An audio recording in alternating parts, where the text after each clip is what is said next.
Hello, bruvs. We're back with the last section of the poet Edgar Allan Poe, Alien Angel by Jerome McGann. It's not very long, but we shall do it. We shall finish it off, bruvs.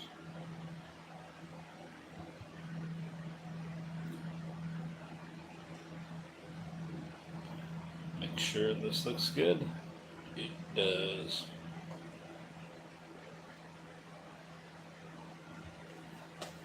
All right.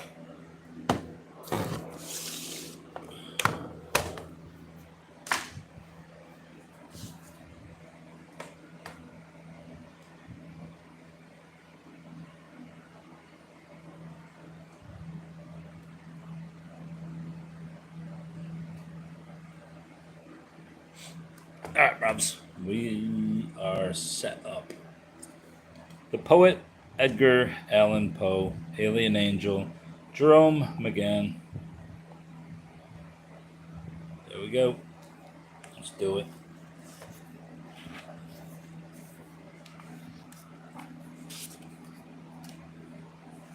What's up, buddy? What do you got?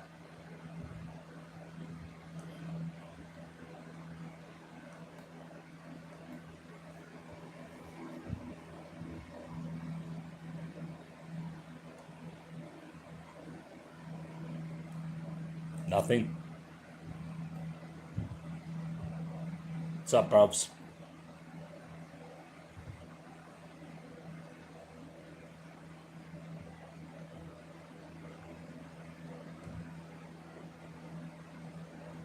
All right, Coda. Sounds tormenting the air, and yet stimulating the imagination and stirring the soul. Michael Fokine on Stravinsky's Petrushka. I began this study of Poe by looking at some of his representative marginalia because those texts display Poe's implacable self-consciousness. They reflect the two distinctive qualities of his writing, and especially his poetry: its intelligence and its arresting surface effects. Like Tennyson, whom Poe thought the greatest poet of the age, and Swinburne, who thought Poe the complete man of genius, the poetry does not take its richly embodied forms from any natural things. Poe's work is the artifice of mortality. Another marginalium, a late one, is worth considering here since it echoes and seems to qualify the philosophy of composition, Poe's manifesto for artistic self-consciousness. To see distinctly the machinery, the wheels and pinions of any work of art is unquestionably of itself a pleasure, but one which we are able to enjoy only just in proportion as we do not enjoy the legitimate effect designed by the artist. And in fact, it too often happens that to reflect analytically upon art is to reflect after the fashion of the mirrors in the temple of Smyrna, which represent the fairest images as deformed. Recall that he opens the philosophy of composition with an ironical reflection on romantic sincerity, because most writers, poets in especial, prefer having it understood that they compose by a species of fine frenzy. Poe observes they would positively shudder at letting the public take a peep behind the scenes at the wheels and pinions that constitute the machinery of composition. Proud of his commitment to craftsmanship, Poe then creates a theatrical representation of the process of poetic invention. What's up, cat girl? As Mallarmé was the first to understand, the essay is more a prose poem than a critical exegesis. It is a display of imaginative invention carried out not merely in a prose medium, but in a prose that affects an informational and declarative posture. What do you got, bruv? Readers of Poe, not all, but some of the best, have been dazzled by these games of aesthetic virtuosity. The writing is performative throughout and feeds upon its self-displays, but those are far from the principal object of the poetry. As Poe reminds us in this late marginalium, beyond the pleasure we take in a spectacle of poetic mastery lies the legitimate effect designed by the artist, the reader's experience of the fleeting presence of supernal beauty. This appears at the artifice of mortality that Mallarmé celebrated in his sonnet Le Tombeau de Edgar Poe. And obviously, I'm not going to read the French. As eternity at last translates him to himself, so the poet stirs with an unsoiled sword, his epic terrified for not having known how death was triumphing in that strange voice. Like a spastic mob having heard an angel transport their vulgar language into glory, they loudly proclaim it all a witch's brew drunk from the dregs of a trashy, odious concoction.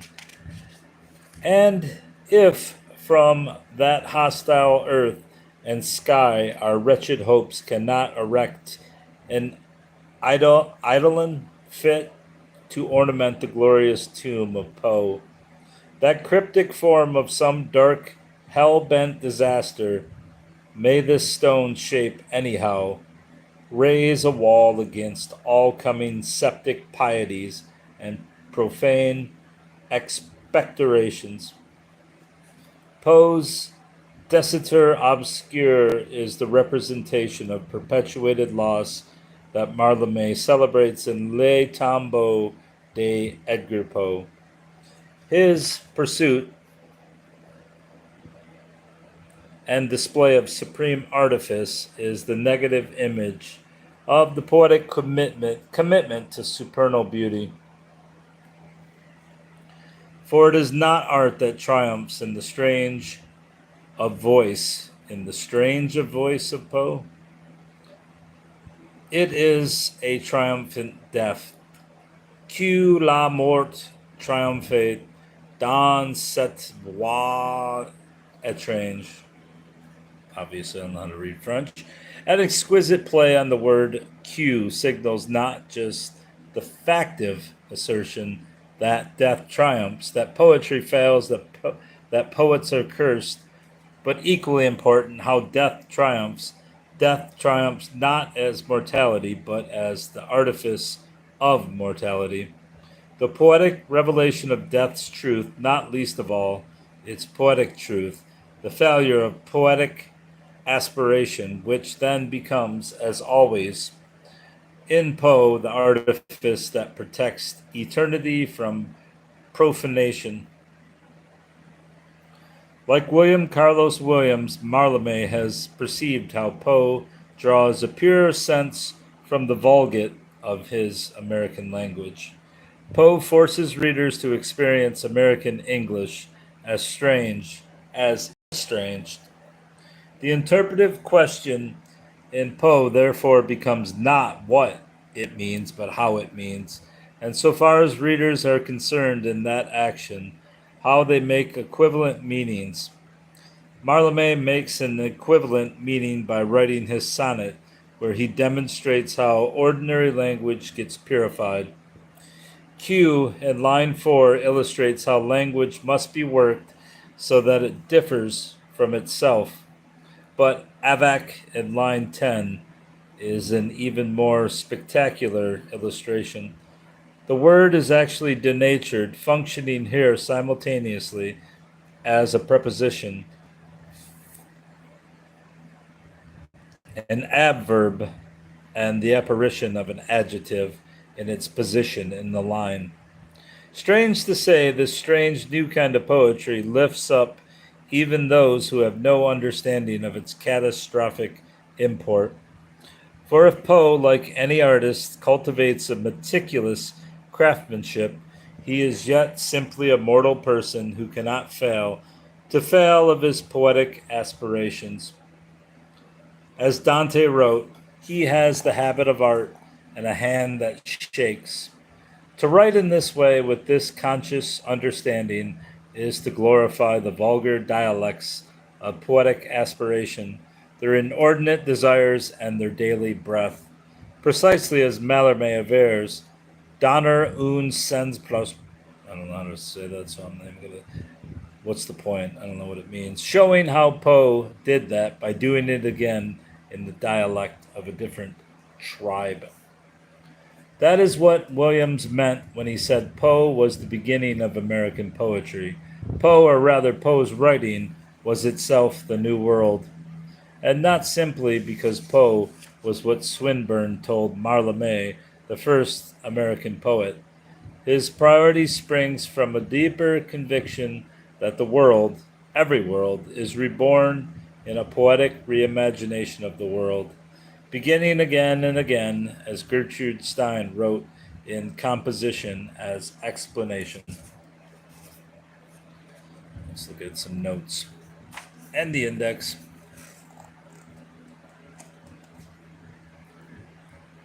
In case you really need this information, I will show you the page. You can stop it, pause it, and look at it. Can't see it? Well, I can't really help you.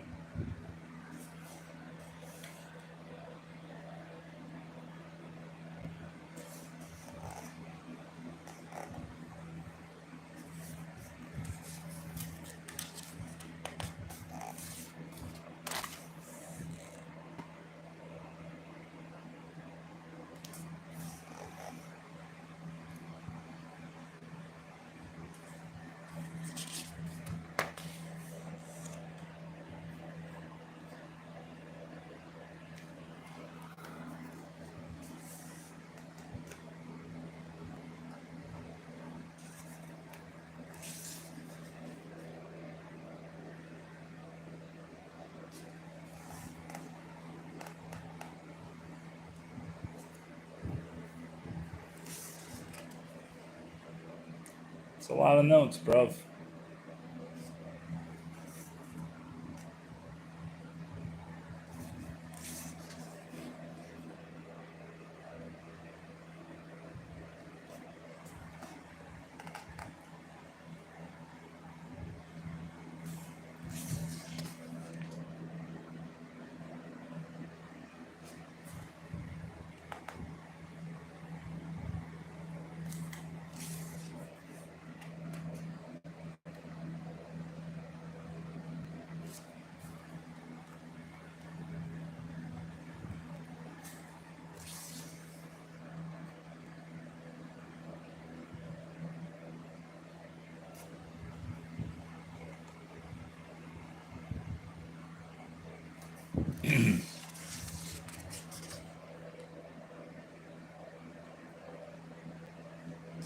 And the index.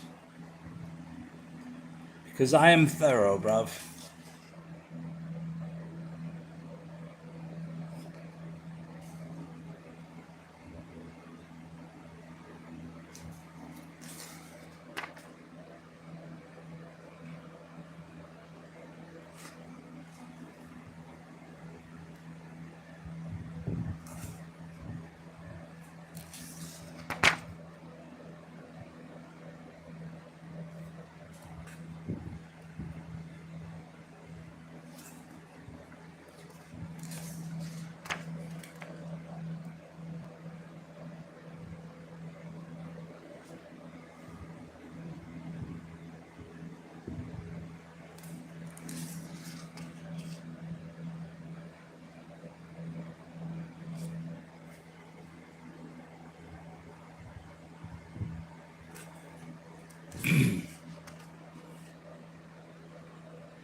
Shit, bro.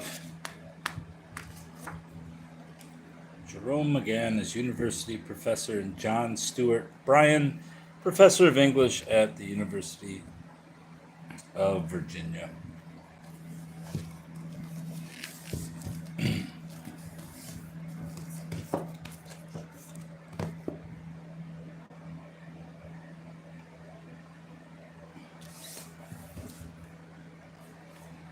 You want to see the boards? You shall see the boards, bruv. Oh, look at that. You got the fucking tape from it. Should it come off? Sure does. Show does.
Harvard University.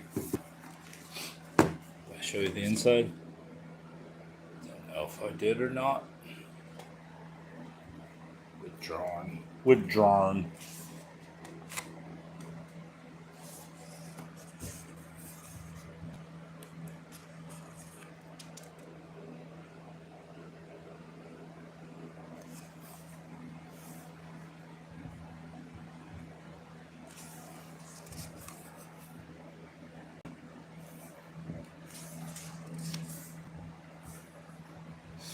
I believe I already showed all this.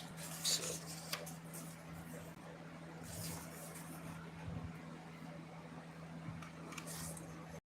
That's all, bro.